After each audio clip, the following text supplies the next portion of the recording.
7 o'clock, we'll start the meeting with a salute to the flag. I pledge allegiance to the flag of the United States of America and to the republic for which it stands, one nation, under God, indivisible, with liberty and justice for all.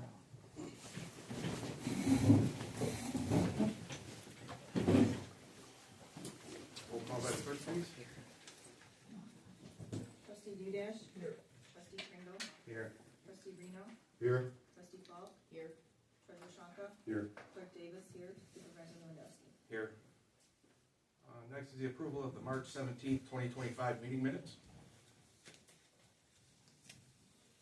I'll make a motion that we approve the minutes. Have a motion, is there support? I'll support. Support by Reno. Is there any discussion regarding the minutes? No. Seeing none, all in favor? Aye. Opposed? Motion carries. Public comments. Anyone wishing to address the board on any agenda item or non-agenda item, this is your time to do so, and we ask that you state your name and address, and the meeting is being recorded for future use.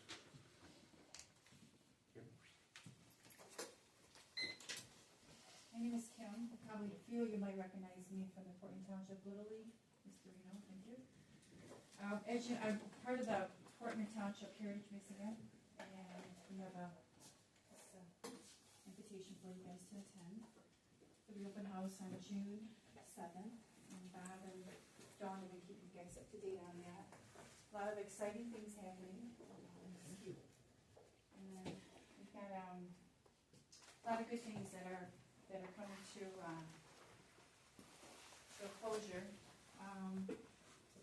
Getting ready to work on the tower, the bell tower. It's going to be installed in that. And you guys are welcome to June 7th, the open house, as well as the Portland Township Fire Department. They have an open house as well. Just wanted to let you guys. It's going to be exciting. Okay, thank you. Yes, sir. Hello, my name is Trevor Herring, just a Port Huron Township resident. So I did send you an email about a week ago about my water bill, and I'm just trying to figure out this whole thing. Because right now my meter, the new meter is reading at 8 units per month, but last year is reading anywhere from 63 to 174 units being used. And I'm trying to figure out where all this water is coming from or leaking from. We had a plumber come out 3 different times, and last year I got charged over $5,500 in water bills. So I have no idea what to do here, and you guys said it's not the meter, but that's the only thing I can think of. That's the only thing they changed. I can't afford $2,500 every 3 months on water. Okay, if you want to call and set up a meeting with me in the water department, we can sit down and look at the numbers and what we've got. All right, will do. Thank you. Thank you. Anyone else? Carol? It's going to be lengthy. 3 minutes. I'll address that as well. The reason for the lack of people attending these meetings can be summed up by a few reasons. They are working during the meeting times. 2, they're homebound or elderly, or because they believe what they say does not matter. As an example, it took me 12 years of bringing up my ditch issue to the township, the drain commissioner, and the road commission, and the state, as well as obtaining legal counsel before I got action. I think the old well, people can come in and talk to us, is not an option for many. This is another reason why we need to videotape these meetings. Having the time allotment to public comment to 3 minutes is not on the agenda. There needs to be a motion and a vote on this before it can be adopted. Citizen participation is the beating heart of local democracy. You cannot say you value citizen participation and then restrict the ability of taxpayers to meaningfully participate in rule changes that impact citizen participation itself. We should not be changing the rules governing public comment without showing the taxpayers those changes first and extending the courtesy of allowing them to share their thoughts in such crucial decisions before it's made. I also notice whoever does the calendar, starting the 1st of June, you have every Friday as the office closed. This is another reason why public comment is not listened to. I mentioned last year that during a DDA meeting, which was on a Friday back then, 2 elderly people came in to pay their taxes and water bill, and they were turned away because the office was closed. If there's people here that are salaried, this office should not be closed. So I need to know who made that decision without bringing it to the people. Next off, on January 16, 2023, the then board unanimously, including everyone here with the exception of Mr. Pringle and Mrs. Falk, voted to approve the minutes of the December 19, 2022 meeting. In that December 19, 2022 meeting, a resolution number 2022-12-19B, resolution approving the amended and restated development plan and tax increment financing plan Charter Township of Port Huron Downtown Development Authority was addressed. Unfortunately, the votes of the 7 then members were as follows. Aye, none. Yeas, none. This is what was said. I hereby certify that the attached is a true and complete copy of resolution adopted by the Board of Trustees of the Charter Township of Port Huron County of St. Clair, State of Michigan, at a regular meeting, and it goes on, and it's signed by Benita Davis. This means, legally, we have no DDA. It's been talked to by an attorney. This resolution is null and void. The budget for this DDA is almost $500,000 a year. So you have a big problem on your hands with that. The DDA board has huge issues. The last meeting we had on Thursday was the worst meeting I've ever been to in my entire life. The gentleman running it was either having a stroke or has Alzheimer's. Nothing was accomplished, and you only meet 4 times a year, if that. So that needs to be looked at. Since we're taking and only doing, I'm going to continue about it. Segueing from the DDA into the EDA, confidentiality agreement. You stated that you rescinded your confidentiality agreement and that Mr. Casey put it on the agenda and it was voted off, that there is no confidentiality agreements. Is that in writing? Because if it's not in writing, it's not done. So therefore, since you say the confidential agreement has been rescinded, we should therefore be able to see, if this is voted to continue, to obtain without a FOIA any newsletters, memos, updates, meeting minutes, etc., moving forward without any issue. Mr. Casey, is that the thing that's going to happen? That I can go in there and ask for meeting minutes, I can attend meetings, I can do anything. If that's the case, then fine. But I'll tell you what, for $13,000 or $10,000 or whatever amount of money that you're going to be spending on this EDA, it's a joke. We have had nothing done to this area. All they do is look at where they can take and get a building placed in. They don't look at the master plan. And I'm going to use the Art Van building again because that's a sore spot. I don't care what's going in there. If it fits the zoning, it goes in. It does not fit the zoning, what he has talked to this Canadian company to come in for. A comment was made by a board member, and I can still hear it in my head. Don't worry, we can change the zoning. It's no big issue. It's a huge issue. The master plan was put in place. And if we're going to have the EDA come in and put stuff wherever they want, that's a problem. It's a huge problem. So you guys all took an oath up there to protect us. Mr. Reno's on the Planning Commission. If they vote this through, that's a problem. The people that are involved with the DDA or the EDA, when you go to vote on this membership, which I take it's already going to pass through, you need to abstain. You guys have connections, it's a conflict of interest. People don't want to have stuff that's not in the master plan. We voted you guys in on these boards to take and give us what we need to have a good quality of life. And by screwing with the master plan, that's a problem. So that's my thoughts on that. So I am deadly against the EDA membership. We do have other options instead of the EDA. The county is coming up with stuff.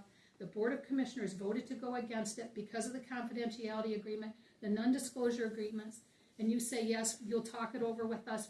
You haven't hidden anything. But you know something, Bob? In healthcare, which I've been in for 40-some years, if it's not documented, it's not done. Until I see that the confidentiality agreement means nothing, it's still in place. And I don't trust the EDA. I've called several times to take and talk with Mr. Casey. I've been denied each time. I've asked to FOIA stuff.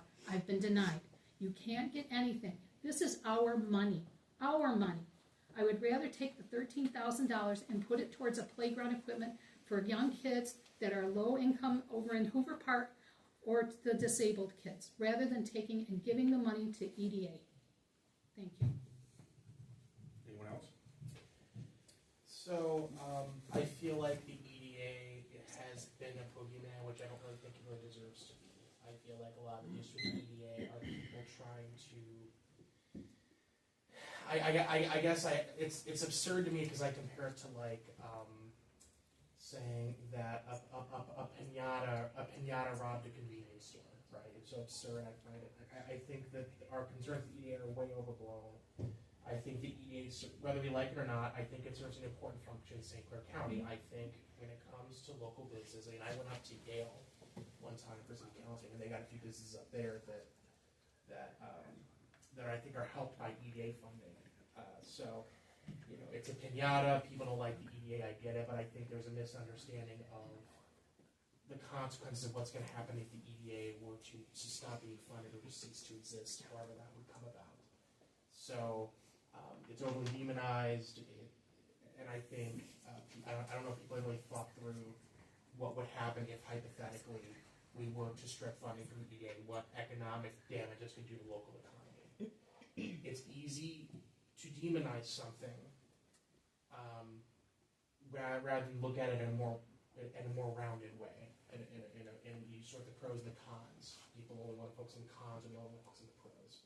I think if we want to have a healthy community, we actually have to be willing to look at information on both sides of this, and not just demonize something that could really hurt us.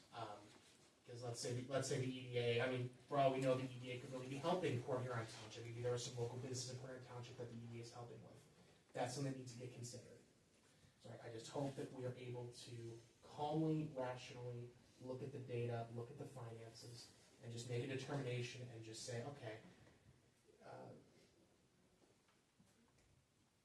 And to say that the EDA, in my view, I think the EDA is important. I really thought through what it would mean to pull the EDA out, and I think people get inflamed in their passions and they don't think things rationally as maybe they could. That's my concern. Yes, sir. My name is Dwayne Beam, and I live over in Randolph, here in the township. I don't disagree with what the gentleman's saying. I don't disagree with what Carol's saying.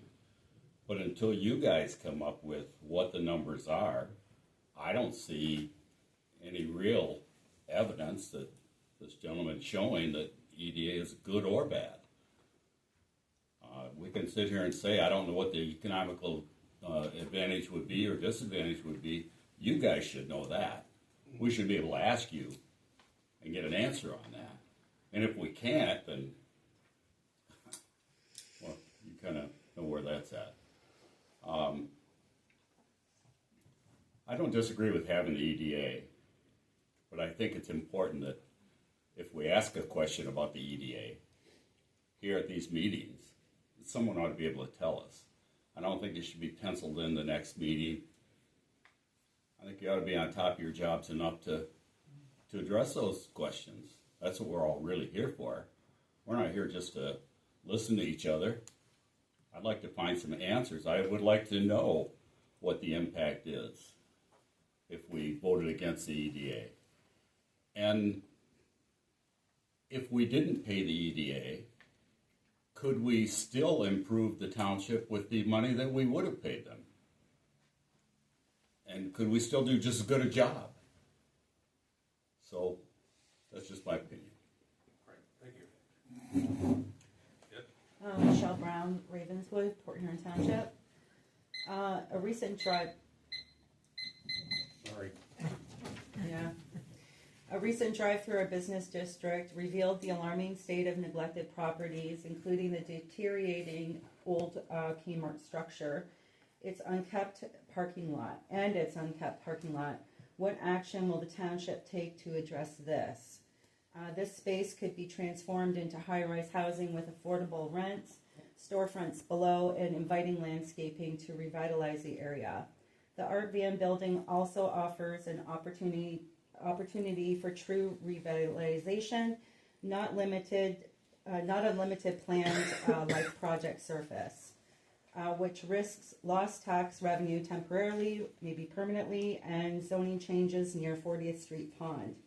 Instead, this space could become an entertainment hub with year-round activities, trails celebrating local history, and connections to 40th Street Pond. Meanwhile, the EDA's membership raises questions about its real benefits. The business district looks neglected and uninviting, and meaningful opportunities remain elusive. Has the EDA actually made any progress or sought input from the township residents? Revitalizing these spaces requires bold action and addresses community needs. Let's prioritize transforming our township into a place that reflects pride and potential as you advertise on your website. On another topic, transparency and accountability are vital for good governance. Recording board meetings ensures decisions are documented and accessible, fostering trust and community engagement. I urge the board to adopt this practice, strengthening the bond between officials and residents for the benefit of us all. Anyone else?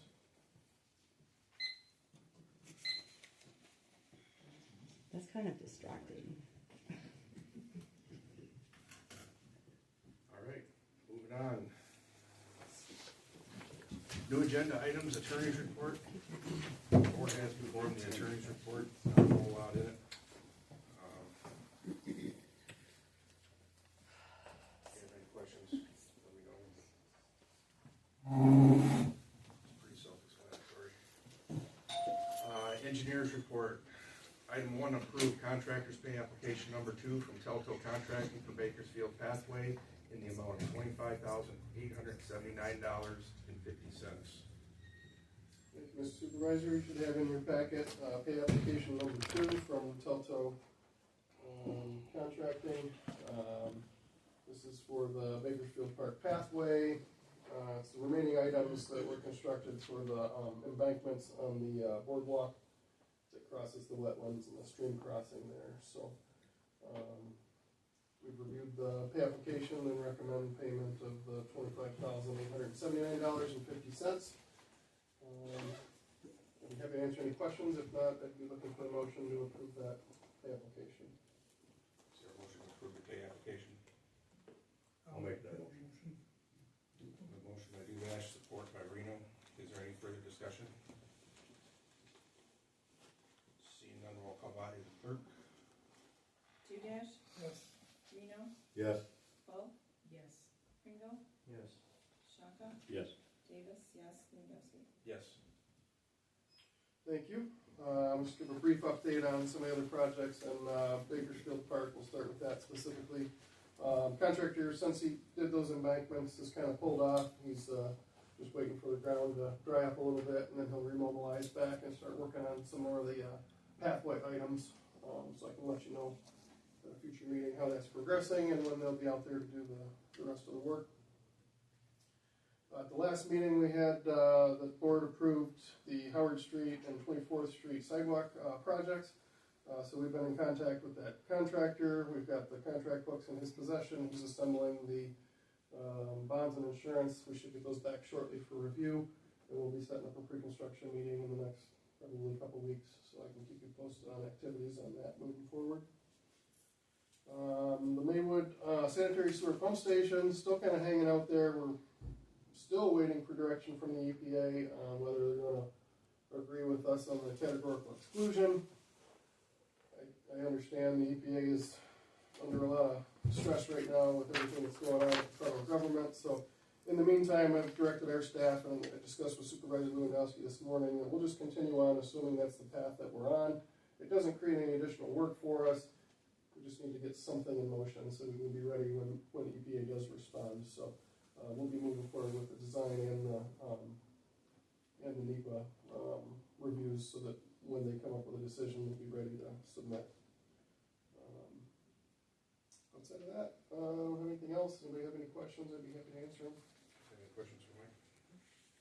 Thank you, sir. Thank you. Sheriff's report? Yes, you should have my monthly report, Mr. Supervisor. Be glad to answer any questions going over that. I think outside township business, just department-wide, we were excited. We unveiled a new patrol boat that has kind of been a couple-year project in the works. It was built out in the state of Washington. We just got it recently, so with help of Commissioner Vandenbosch, we were able to purchase that, which is kind of much need for our current fleet. You won't really see it up here in this area, but we're going to swap out a couple of boats for the summer, and we'll be starting patrol soon. That's the only big news of the agency right now. The board members have any comments? Yeah. Thank you. Thank you. Fire chief's report. Good evening. As you guys can see, after a busy year, March was kind of slower for us in our line of work. That's a good thing. And the only thing I have for you is approved to hire Mitchell Carson as a part-time or paid-on-call fire candidate. Someone like to make a motion to approve hiring Mitchell Carson as paid on-call fire candidate? I'll make a motion. Motion by Falk, is there support? No support. Support by Rena. Is there any discussion? See none, all in favor? Aye. Opposed? Motion carries. And we'll probably have one more next board meeting. We're kind of starting to restaff. I do have one of our part-timers got scooped up by the city port here on full-time. So the start date is May or June. He hasn't got that official date yet. So Anyone have any questions for Chief? What does this put your roster at as far as your personnel? we'll be up to 17.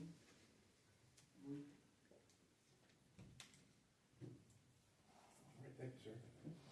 I got to take off. I got some homework to do. So All right, thank you. thank you. EDA presentation by Dan Casey.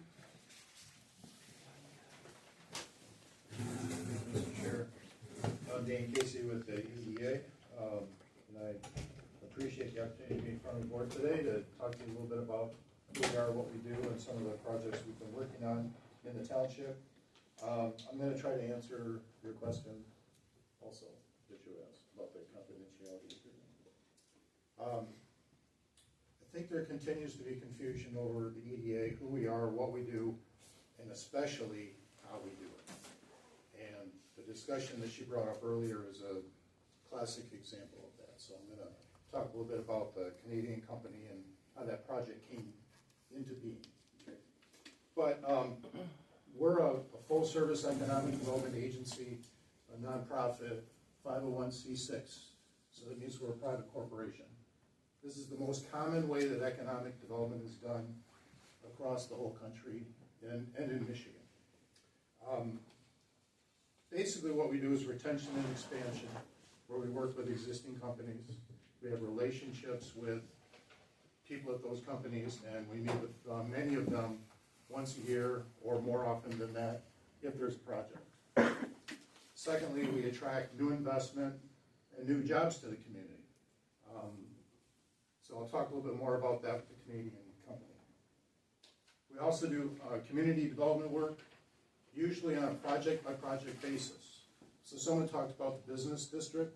We've never been asked to work on the business district, so we don't do that. But what we do is individual projects, especially if there's some sort of incentive at the federal, state, or local level that might be needed. So we get involved in those kind of projects. Entrepreneurship, we run a 6-county small business program that's grant funded through the state of Michigan. The program is, I'm losing my train of thought on this. Even though it's 6 counties, the hub of the program is in St. Clair County, and specifically Port Huron, where we run 2 business incubators. But we have programs for any company that meets the basic state criteria. We have business counselors, we have partnerships, we have a small business grant program, we have a service provider network, and on and on. I'm going to talk about that a little bit more in a minute too. We manage grant-funded programs, and we assist communities at getting grants too. Typically we'll write letters of support. Sometimes we'll reach out to people in Congress. Sometimes we go to Washington to do a limited amount of lobbying. Also, the same thing is true with the state officials.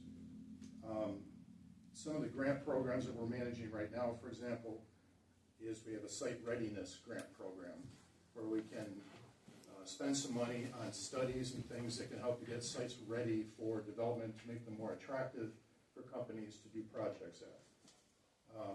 We have the small business development program I talked about a while ago. This year we're going to be doing a $213,000 small business grant across 6 counties. About $60,000 of that is reserved for St. Clair County businesses. And some companies in your community have benefited from that last year, for example. Placemaking, we just received a new grant from the state to do a placemaking grant project with some of our local communities. So later this summer, we're going to be putting out a request to member communities only to submit projects that you would like us to provide some funding for. Now, it's not going to be huge amounts of money. We didn't get that much money from the state. So we're looking to supplement projects you've already identified where you already have some funding source in place for. And then there's many others. We have grants that come and go all the time that we're working on. Because of the recent discussions and decision by the county board on our funding, we have decided to focus our programs and our grants on our member communities. So even though we work across the whole county, we're going to try to provide this support specifically for the communities that support us. Now, that doesn't mean that we're not going to work on a big impact project that's in a non-member community. If something has the potential to have a regional impact, meaning a lot of jobs, for example, or a lot of investment that's going to support all the different taxing jurisdictions, then we are going to try to work on that project and help to bring it to St. Clair County. But for most of our basic programs, we're going to be focusing on our member communities with them, including the grants that I discussed. So some of our current projects, you guys mentioned the Loves Project. The Canadian company, this is a really good example of how we work with them. Because you implied, and I don't mean to point you out, I just... That's okay. Okay. I've got broad shoulders. So you implied that we brought that project to the township. That's not how it happened, and that's not what normally happens. So this company, it's a Canadian company, already owns some property that surrounds the Loves. They already own that property. They were familiar with Loves before we even knew this company existed. They reached out to us to ask some basic questions about that building. One of those questions was about zoning. Is it zoned correctly? We checked. It's not. And we told the company that. So their question to us is, would the township support a rezoning? And our answer is, we don't know. Let's find out. This is what almost always happens. So we contact the township, we talk to the township officials. This is what we know about this project so far. The company's going to need a rezoning. Is this something you think the township would support? Now the answer is maybe, because there's a board that has to approve it. So, and nobody in this room today can guarantee if the planning commission and then the board is going to actually support it until the project comes forward. But the answer was maybe. And so we went back to the company and told them that. And then they said, okay, well, we need to have a meeting with the township so that we can talk further about it. So that's what happened. So the company's still out there. They're looking out of state as well. So they're not committed to doing the project here. They're looking at least at locations in at least 2 other states. And so this is the process. At this point of the project, it's still early stage. And it's their decision on where they ultimately want to try to go. Until they make that decision, the public process does not begin. They're not there yet. So there is no public process yet. But if they decide that the Loves building and the property around it is where they would like to go, then they'll come back to the township. They'll probably submit a concept plan that says this is what we'd like to build, this is where we'd like to locate on the property. Here's what we need, a rezoning. And then they will have to apply for a rezoning and go through the normal process that's mandated by state law. So all of that is public, and that still has yet to happen because the project's not definitive yet. They're still looking at other locations. So that's a good example of how a lot of these projects happen. Our job is to work with the community, the township, the city, whoever it is, to get the company's questions answered so they can make a decision on where they want to go. Because until they make that decision, there's no project. So that's one of the common misconceptions that's out there. People think the EDA is forcing projects on communities when it's actually just the opposite. We're trying to work with the community behind the scenes to get the information the company needs to make that decision. So we are working on the Lowe's project. It's a $10 to $12 million investment. And like I said, it's still early stage.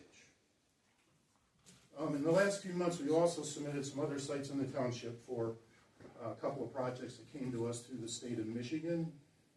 Nothing came of that. But we still had to go through the exercise to submit the sites, to answer questions, and projects didn't happen. Most of the cases, that's what happens. In our industry, basically, for every 10 opportunities that come your way, you have a shot at maybe one, because there's a lot of competition. There's a lot of economic development groups. Literally every county in Michigan is covered by at least one, and they all want to win these deals. So St. Clair County is competing against everybody around us, and pretty much everybody in the state and even out of the state. I.e. this project with the Canadian company I just mentioned, who's looking at sites in 2 other states. Okay, so there's that. Dove Street. I mentioned earlier the site readiness grant. So there's a piece of property that's 225 acres on Dove Street that's zoned heavy industrial. The EDA has worked with Port Huron Township and the city of Port Huron for years to try to develop an industrial park on that property. It has a lot of wetlands. And I'm sure 20 years ago, before my time with the EDA, that's what stopped that park from ever developing. There's just a lot of wetlands, and it gets very expensive to develop it. So we're working with another developer who came in, got the property under contract, and then they came and met with us. They were aware that it has wetlands. They want to develop some kind of an industrial park on this property. We call it the CRT property, but you guys, it's the Accobetti property. I'm sure you guys know what it is. And so we have site readiness money, $325,000 from the state that we can spend on doing studies and things like that on properties that are potentially going to be available and attractive for industrial or commercial development. We do not want to waste this money on sites that communities don't support for development. So our first step was we went to the communities and we said, what sites do you have that you want us to spend this money on? This is one of the sites that came to the surface. And so it was lucky that the developer saw it, liked it, got it under contract. So since then, we have invested $9,000 to do a phase 1 and a preliminary wetland study on that property. And later this spring, we're going to be spending at least $30,000 to do a full wetland study. We've got some maps, so we know where the wetlands are, but they need to be refined because the maps were created during the winter, and you need to really do it in the spring and the summertime. So they're going to do a full study. We'll be paying for it with that program, with those funds. And then there might be a couple of other activities that occur after that.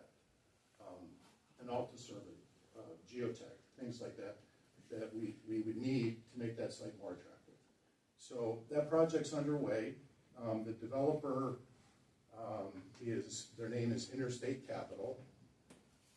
They've been doing projects like this in Kalamazoo, Battle Creek, all over the place. Normally what they do is they develop a site and they'll build a building of around 250 to 300,000 square feet on spec. In other words, a speculative building with no user.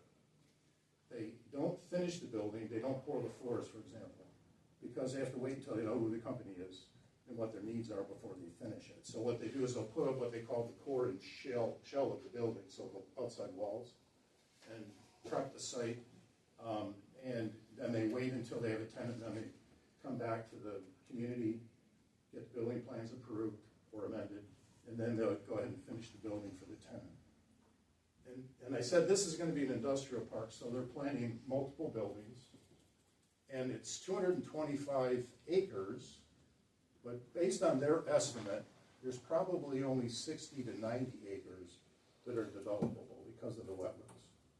So they're working with Eagle, and their hope is they can do a little horse trading and turn a lot of that property into a conservation easement, which means it won't be able to be developed in the future.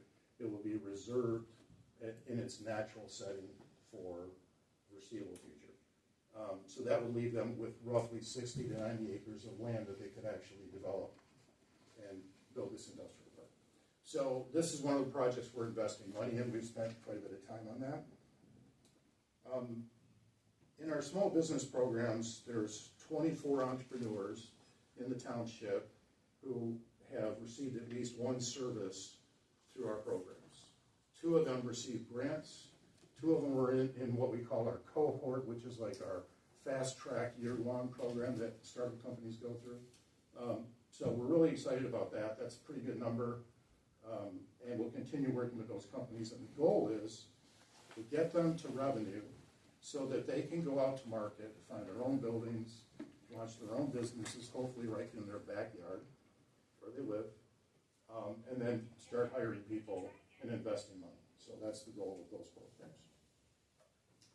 I mentioned the placemaking grant. There's a lot I could talk about for probably an hour, but I don't want to do that. So this would be a good chance. Oh, I had to answer your question. And then I'll ask if you guys have any questions for me. So yes, confidentiality has been a big issue lately. The private sector sets the way that they interact with economic development agencies all across the country. And confidentiality is absolutely essential. We can't do our job if we don't agree to that. That's one of the problems we have with the county, because I don't think the county board completely understands the importance of that. And they thought they could turn us into a completely public agency when we're not. We're a private agency. But even if we agree to do those things, companies still require and expect confidentiality. And if you don't give it to them, they're going to go somewhere else, bottom line. And there are people sitting out there that can vouch for that. So we know that, and we know we couldn't make those concessions, so we didn't. But there are some things that we can do to work with communities, to work with the public, to get more feedback from them on what they want and what they don't want for their community and for sites in their community. So we had a code of ethics and confidentiality document that all of our board members signed when they joined the board. Now the purpose of that is not what some people out there have thought. The purpose of it was basically to protect conversations that are happening at the board level, which could be about anything, from going outside of the room and being spoken in public. So for example, we have 40 people on our board. 3/4 of them are private sector companies. And at some board meetings, they share confidential information about their business, where they're going, what they're seeing in the market, and they don't want that information out there. So the confidentiality agreement that they sign is meant to keep that information, their information, which may not have anything to do with the project, but to keep it confidential, right? All boards act this way, for the most part. I sit on several. We don't necessarily always sign confidentiality agreements, but it's always stated that the board business is confidential. So we've decided in our last meeting, which was a week ago, and exactly 1 week ago from today, the board decided to eliminate the clause in our agreement that related to confidentiality. So they directed me to revise the document, the Code of Ethics Agreement, to eliminate it. So I have done that. It does have to go back to the board for a final vote, but they've already voted once they want it gone. So it is gone, and yes, we can share that with everybody once they voted on it. No problem with that. So the confidentiality, I'm sorry for interrupting, so just so I understand, The confidentiality agreement still exists because we have not seen documentation that it's null and void, correct? Well, correct, because it has to be voted on by the board. So One it still final exists. It still exists. No, And no. clause They- number They 11. voted to eliminate it, it's been eliminated, but I just, as a matter of course, I do have to take it back to the board to show them that I actually made the changes that they requested. Okay, So that's what's suspect. because bullet point number 11 shows that whoever signs a confidentiality agreement shows allegiance to the EDA. That's been removed. I'll believe it when I see it. Okay, and you'll see it. Okay, so I think I addressed all of her questions. Thank you for making some comments, because now a lot of people have stood up for us lately, which is unfortunate, because we've been working in this county since 1952. Pretty much every big project that's happened in this county has happened with the EDA's involvement in some level. And that's going to continue into the future because we're not going anywhere. Secondly, I do have some big concerns with the county trying to create a competing organization, because they're going to tie their hands with these same rules that they wanted to impose upon us. Businesses are not going to want to talk to them. The MEDC is not going to send projects to them, and neither will the Detroit Regional Partnership. They're going to continue to send those projects to us. They told me that. So I think for a county of our size to have two economic development organizations is a huge mistake. I think we're better off trying to work through our differences and come up with a solution that everybody can live with. And that's my position. But it has to include confidentiality. Not NDAs necessarily, but it's got to include confidentiality. So those are my opinions. I'll go to the grave with them. So with that, you guys have any questions? Does the board have any On questions? EDA? Did you have a quick question, Tyler? Does it need to be a quick question? Yes. Yeah. Okay. Well, I was just gonna ask, there's a lot of hatred for the EDAs, I was just gonna ask if, what the consequences would be if the EDA were to somehow be abolished or somehow, eradicated, because I feel like people don't understand, and I think people don't understand the severe consequence of what that would be. So I'm just concerned if maybe you wanted to just state what the consequences would be if the EDA were to be disbanded or abolished. It's like how would that harm St. Clair County's economy, the local businesses and small businesses, that kind of thing? It is a little bit difficult to quantify what that would do, but what I can tell you is we're the organization that these companies call when they first come in.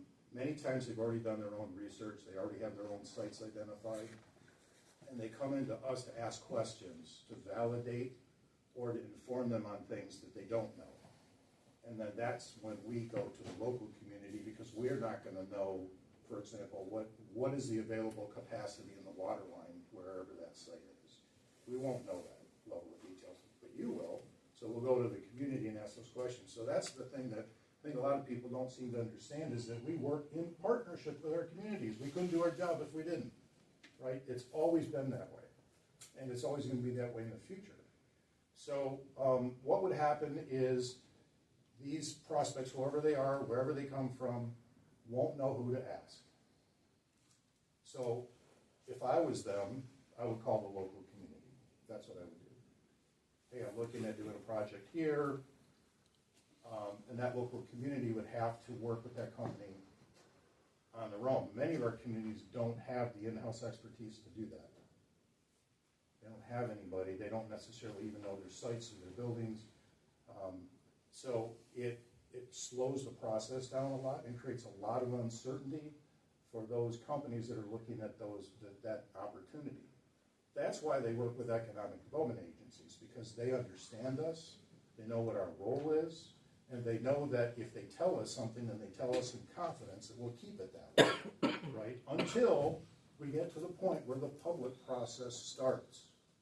And then everything becomes public, and then you go through all the meetings, and the community makes all the decisions that they want to make to either support or not support the project.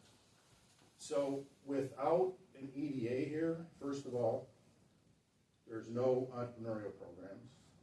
There's nobody doing retention, working with existing companies. And we get asked to do all kinds of things with our existing companies. Hey, I need a backup generator. Who do I call to get one? Nobody thinks about things like that, but we get those questions all the time, right? So you don't have that. We just had a company last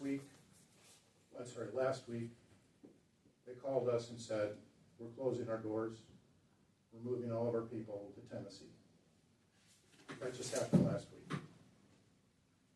So what do? We go into the company, we meet with them, we say, how can we help the employees get new jobs? Will you work with us on a job fair? And that's what they agreed to do. If there's no economic development agency, there's nobody to help them with that process, and so everybody has to march up to the Michigan Works office and go through the normal process. So I tell you what, when Dana closed in St. Clair, every single one of those employees that wanted to work got a job, because we did a reverse job fair. We had several companies that went to their plant and interviewed people right on the spot, and every one of those people that wanted a job got hired.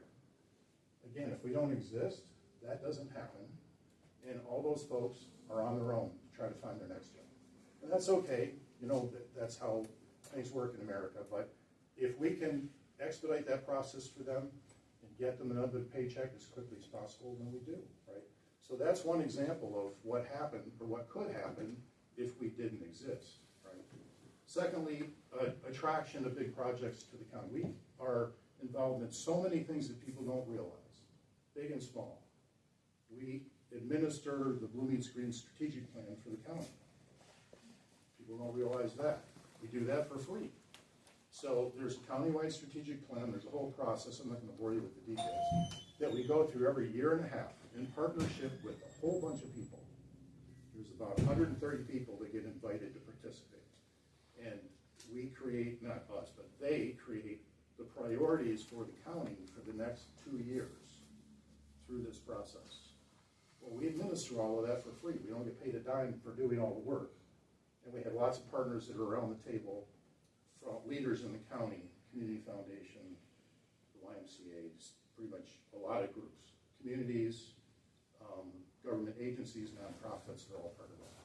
So someone else would have to do that work as well, and on and on. So you get the idea. There's basically, our job is to facilitate these projects, answer questions, provide assistance in scheduling meetings, do workforce development reports so that we can understand the impact of if those jobs come to the community, what kind of wages are they going to be paid, and how will that impact local communities. So we do all kinds of things that nobody knows about.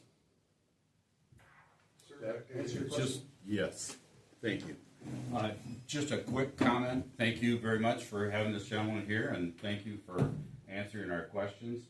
I think most of the people in this room feel a little bit better about what you said, but we didn't know all that before.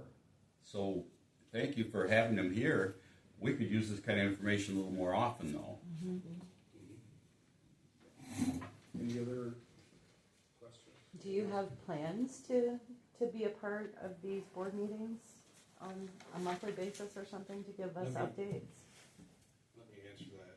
Maybe what we can have is, maybe on a certain day, periodically, we could have like a session where we could post that people could come here and we could sit with Dan and myself and talk about what's going on. Yeah, I would love that, actually. But to answer your question, basically what we do is what our communities tell us they want us to do. So they will direct us, work on this project, work on that project, can you come to the meeting and give an update? And we're willing to do that. So it's really up to Bob and the team up front to give us direction, tell us how they want us. So if they want us to give a report every board meeting, we can do that. If they want us to give us a report every quarter, we can do that, however you want to do it. I mean, are those reports going to be read out loud? Because there's a lot of things that don't get read out loud at the board meetings. Is that something that you're sharing with us?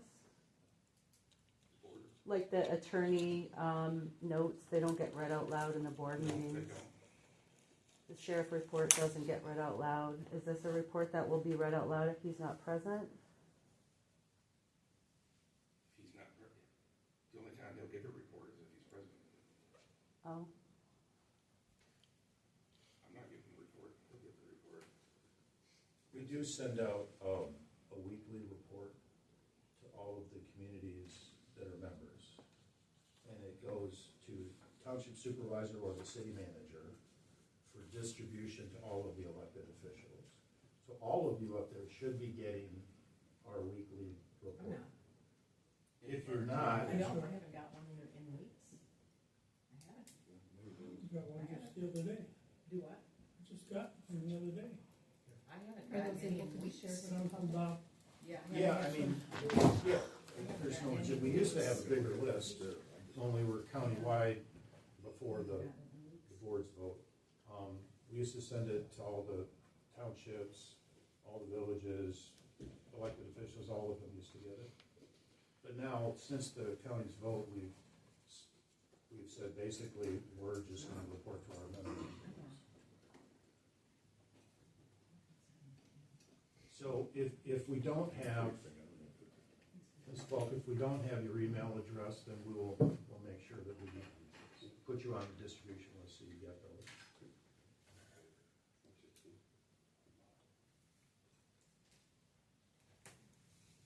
All right. Board all set for questions? Questions? I was just gonna I just wanted to make a motion. Okay. I'd like to make a motion to table the vote for payment to the EDA until the May 19th meeting to allow public comment from the residents of Port Huron Township. And I'm doing that because I was present at the 3 workshops that Board of Commissioners had. And there was a lot of people there. There was a lot of the commissioners received a lot of email, and I just think that our residents, should be able, at the next 2 meetings to come in to make comment and to learn to see if this is, what we want to proceed to do.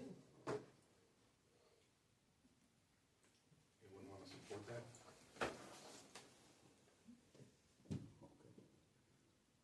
Motion fails. Okay, well, I tried. Right. Well, we're elected to make decisions for the township as a whole, and we can't do a referendum on every little thing. Well, this is a big deal, to the community. It was. So. All right.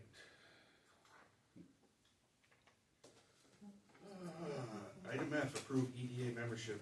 Someone like to make a motion to approve the annual membership dues in the amount of $10,792. I'll make that motion. Motion by Reno, I'll support it. support by Pringle. Excuse me, is that a conflict of interest since he is a member of the EDA? I believe it is a conflict of interest. I believe it is. He doesn't financially gain from it. He's still a member. He doesn't financially gain from it. Doesn't matter, he's still a member. Roll call by the clerk, please. Reno, Yes? Pringle, Yes. Duda, yes. Bulk, No. Shaka, Yes. Davis, yes, and Yasti. Yes.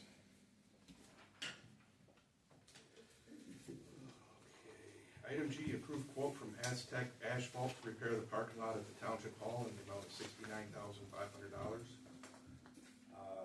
We got some quotes, and they were the low, and I checked with the county road to see if they had any experience with this company, and they felt that they would do a fine job. That was my question. What, is it any of the, All of it. everything? Everybody, all of it.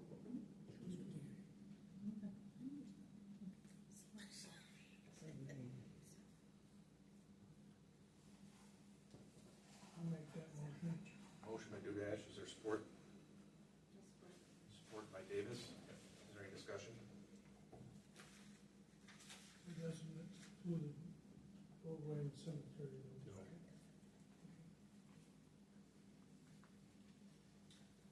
Roll call by the clerk. Duda, Yes. Yes. Paul, Yes. Shaka, Yes. Yudowski. Yes. Item H, approve lot split of parcels 74-28-610-0016-000 and 74-28-610-0015-100 into 5 separate parcels. John, if you want to. This came before the planning commission at the last meeting. What these are, they're on 39th Street, which is off of Ravenswood, and they're old. When I say old, they're platted lots at 40 feet.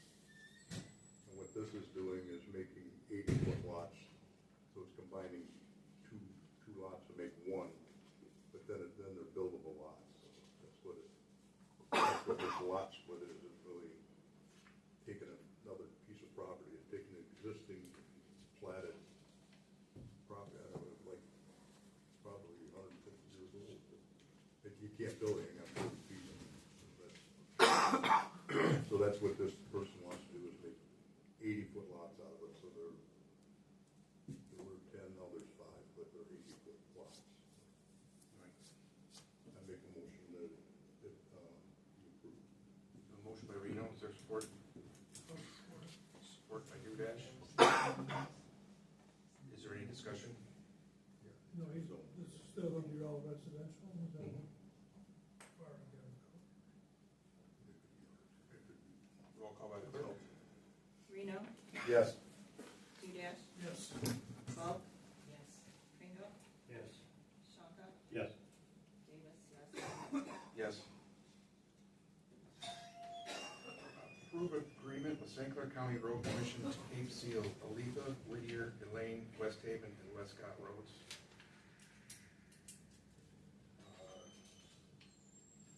As you can see, total cost to the township would be $59,500. We would be using match money. Total project cost is $119,000.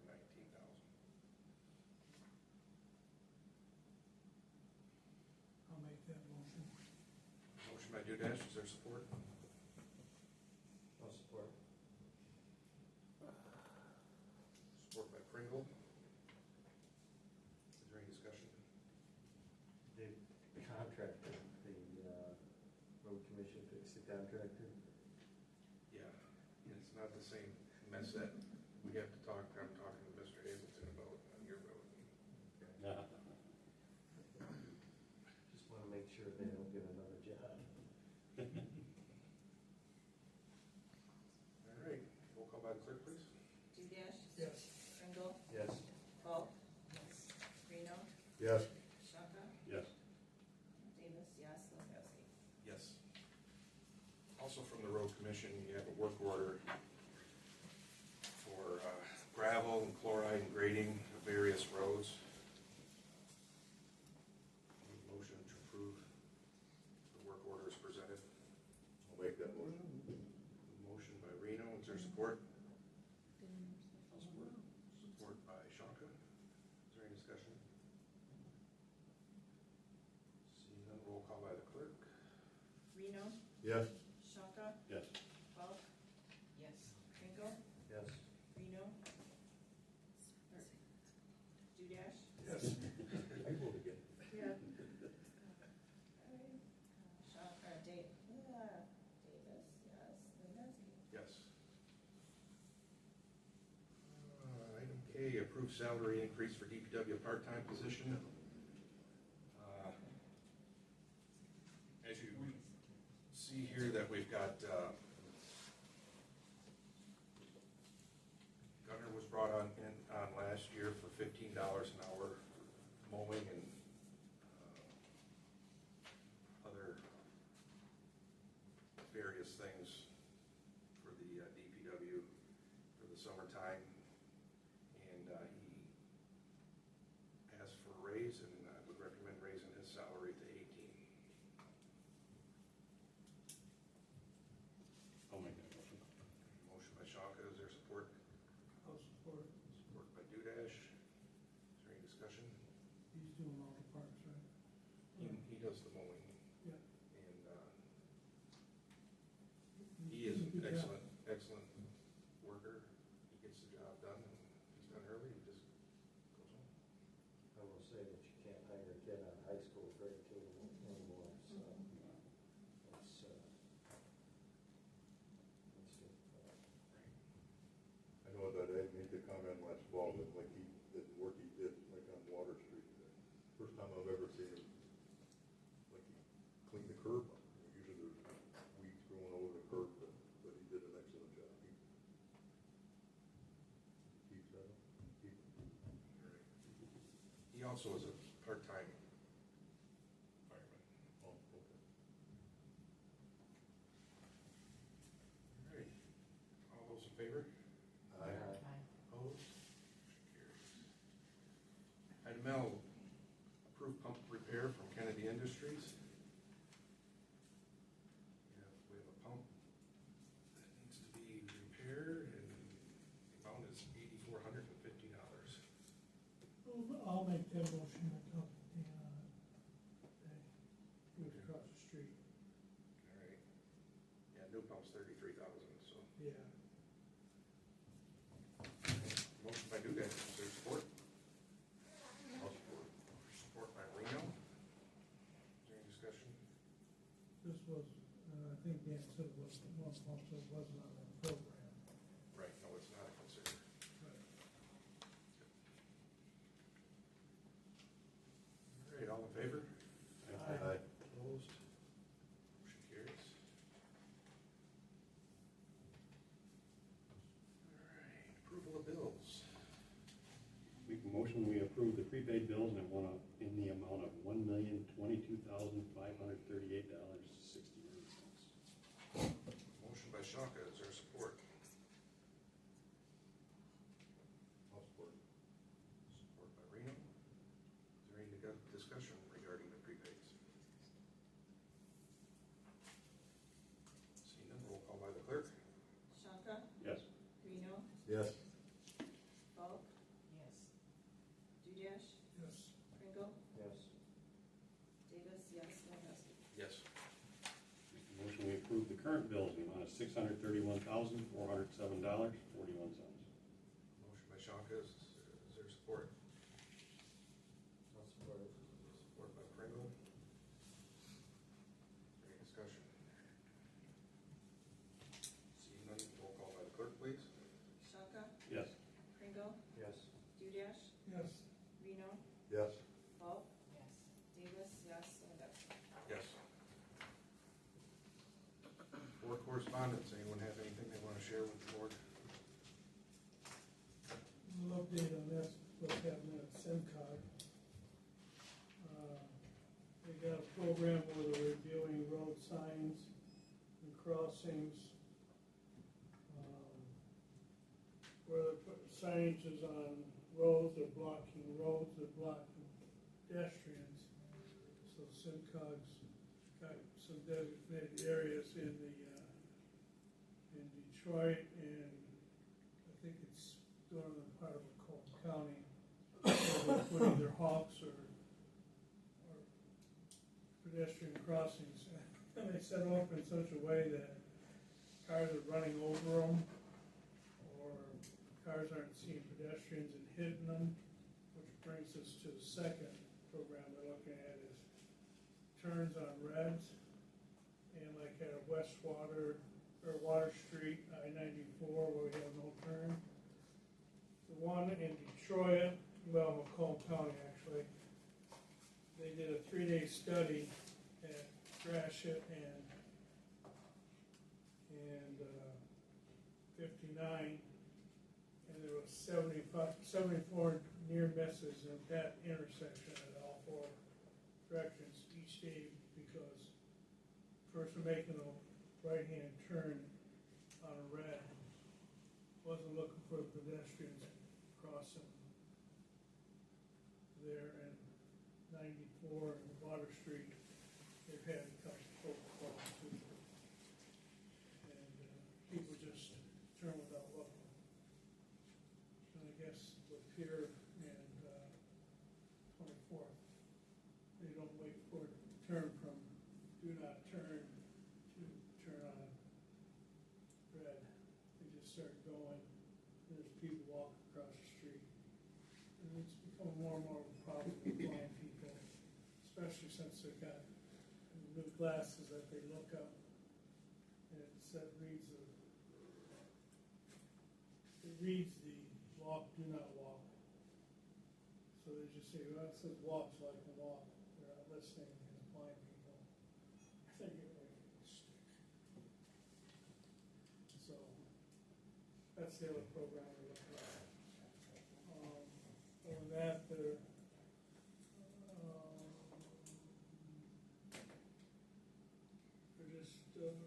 just into little things. Street safety, I did the chief's order. I got him his package for his giveaways when he shows the fire truck. A lot less than I have been years before. I had to get a couple hundred. They had a pop, and it's down to like 50. Because they asked me why I was getting so many down at Simcog, and everybody else has said that's what they should do. Give to the fire department as handouts, because kids like to look at fire trucks. So they said, Donnie, you gotta cut back. All right. Thank you, Don. Anyone else have anything? The Easter extravaganza a couple weeks ago went very well. We had probably approximately 250 people. Went without a hitch. Fish clinic's coming up the same weekend as the museum open house, so. Correct. Yes. Same day. Those two events can be tied together, so. We'll be trying to push people over towards the museum. Good at that.